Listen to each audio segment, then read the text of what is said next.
आए दिन गृह मंत्री कहते हैं कि कश्मीर से मिलिटेंसी खत्म हो गई। हम भी कहते हैं यहाँ कोई मिलिटेंसी नहीं है। हर आए दिन एलजी साहब हर फंक्शन में कहते हैं कि जब से धारा 370 हट गई, 35 हट गया, अब कश्मीर में अमन है, कश्मीर में कोई मिलिटेंसी नहीं। अचानक ये मिलिटेंसी कैसे इरप्ट हो गई और अचानक इन निहत्थियों को जान कैसे चली गई? इसकी जितनी भी मजम्मत की जाए बहुत कम है। ये सिक्योरिटी लैब्स हैं, हम ये कह रहे हैं कि सिक्योरिटी वाले भी कोई खुदा नहीं है, कोई फरिश्ते नहीं है, लैब्स होता है, लेकिन फिर भी इस वक्त जो भी सिक्योरिटी है, चाहे वो सिविलियन सिक्योरिटी है या नेशनल सिक्योरिटी है, सीआरपीएफ है, पुलिस है, सब मेनली उनका कंसंट्रेशन है on the security apparatus. How has this happened? On 8th, our Home Minister came, especially he called a unified command meeting और बाकी सिक्योरिटी एजेंसीज की मीटिंग बुलाई गई इसलिए कि अमरनाथ होने वाला है, उसका कैसे सिक्योरिटी मुस्तहकम की जाए। तो अचानक 22 सरहद, it can not be expected कि 200 किलोमीटर से हमें पाकिस्तान से कोई मतलब नहीं है, वो खुद परेशान है क्या है क्या नहीं है, लेकिन वो 200 किलोमीटर कैसे ट्रैवल करके वहाँ आए और हमारे अपने भाइयों का उन्होंने कत्लेआम किया। अगर हो सकता बॉर्डर पे हो सकता था, हम कहते हैं कि somebody has perpetrated border, वो हो जैसे रियासी में अभी हुआ, राजौरी में हुआ, बट बाई सरन we cannot think. We are most hospitable people. जब यहाँ 35 साल अपनी स्ट्रगल चल रही थी, तब भी किसी मेहमान का, तब भी किसी टूरिस्ट का, ये तो हमारे मेहमान ही नहीं है, ये तो हमारे अपने मुल्क के भाई हैं जो कश्मीर देखने आते हैं। उनको लिए अपनी छातियां खोल के रखी है, अपने घर, अपने मसाजिद, जैसे भी कई कबार एपिसोड्स होते हैं, नेशनल कैलेमिटीज होती हैं, हमने उनके लिए अपने छाती खोल के रखी है, अपने मसाजिद खोले। ये ऐसा नहीं होना चाहिए था। हर कोई इस गम में शरीक है, हम उनकी फैमिलीज के साथ है। बाकी इसमें कोई कम्युनल हिंदू मुस्लिम का रंग मत दे दीजिए, हिंदू मुस्लिम जैसे पेश मत कीजिए। कोई अपने मफाद के लिए कर रहा है, मेहरबानी करके इसके कोई सियासत न करे। बिल्कुल उसको ऐसी सजा मिलना चाहिए कि उस सजा की भी मिसाल ना मिले। उसको इसी घंटा घर पर ले आइए, उसको हम फांसी देंगे, आपको फांसी देने की जरूरत नहीं है। हम ये कहते हैं आज स्कूल भी बंद है, सब तिजारती इदारे बंद है।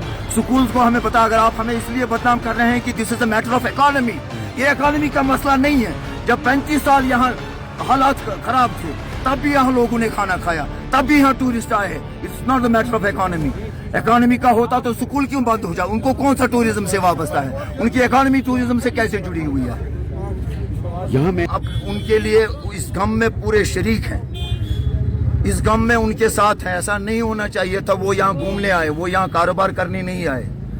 हमें उनके आने से बेशक अब इकोनॉमी वाइज सोचा जाए, उस हिसाब से भी फायदा है, लेकिन it's not a matter of economy. ये इंसानियत का कत्ल है।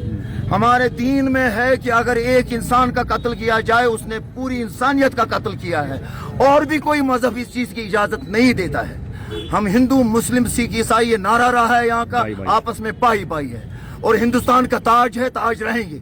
लेकिन अब हमें अपने इतिहास के कुछ मसले हैं, उन पे भी हमारी आवाज उठती रहेगी, उन पे भी आवाज उठती रहेगी।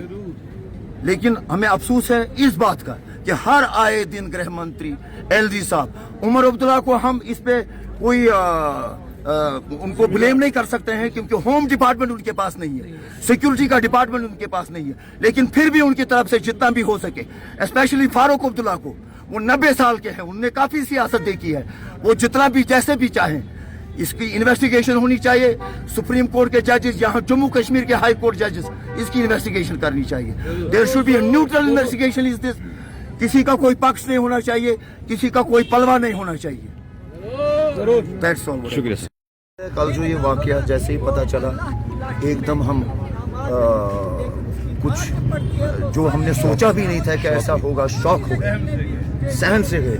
तो ऐसा नहीं होना चाहिए था। अब हम ये कह रहे हैं कि ऐसा जिसने भी किया वो तो पहले इंसान है नहीं, और जिसने ये खेल रचा, जिसने ये इंसानियत का कत्ल किया, उसका कोई मजहब भी नहीं है और वो इंसान हो ही नहीं सकता है। अब जिसने ये षड्यंत्र रचा है, हम ये कह रहे हैं कि इस वक्त पूरा कश्मीर जो है पुरनम है, हम रात भर सोए नहीं है इस गम में। ये हमारे घर के अपने बंदे मर गए, खाना भी नहीं, इसमें खाना भी नहीं खाया, हमारे बच्चों तक खाना नहीं खाया, जब इन 30 बेगुनाहों का बारे में हमें, इनके कत्ल के बारे में पता चला, जबकि ऐसा नहीं होना चाहिए था।